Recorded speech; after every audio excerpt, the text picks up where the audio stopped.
এখানে অনেক কথাবার্তা হয়েছে, নির্যাতনের কথাগুলি উল্লেখ করা হয়েছে। আমি সেগুলি না বলে আমি শুধু বলতে চাই, আমরা আমাদের কথা পার্লামেন্টে বলতে চাই।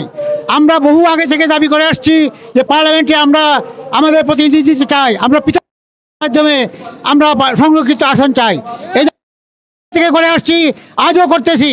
আপনারা জানেন অন্তর্বর্তীকালীন সরকার একটা ঐক্য কমিশন করেছে, জাতীয় ঐক্য কমিশন। সেটা কে সভাপতি? অধ্যাপক আলী রিয়াজ। যদিও উনি একজন বিদেশি নাগরিক, তাই থেকে অনুরোধ করেছি যে আমরা আমাদের কথা বলতে চাই, আপনি আমাদেরকে সময় দেন। উনি আমাদের কথা শুনলেন না, আমাদেরকে সুযোগ দেন না। উনি রাজনৈতিক দলদের নিয়ে আলোচনা করেন। আপনারা দেখেছেন একজনের রাজনৈতিক দল, একটা দুইজন নিয়ে রাজনৈতিক দল, তাদের নিয়ে উনি গল্প করেন।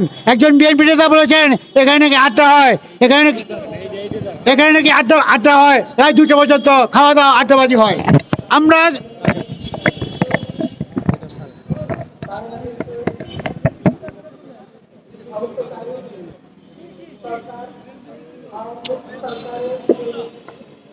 আমরা 2.5 কোটি হিন্দুর প্রতিনিধিত্ব করি, 2.5 কোটি হিন্দুর অংশীদার আমরা একজন স্টেক হোল্ডার।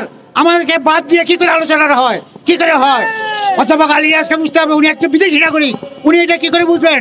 আমরা এই দেশে নির্যাতিত, নিপীড়িত, আমাদের কথা সবার আগে শুনতে হবে। আমাদের কথা উনি শুনলেন না। উনি কি করেন? রাত 2টা পর্যন্ত এখানে আড্ডা মারেন।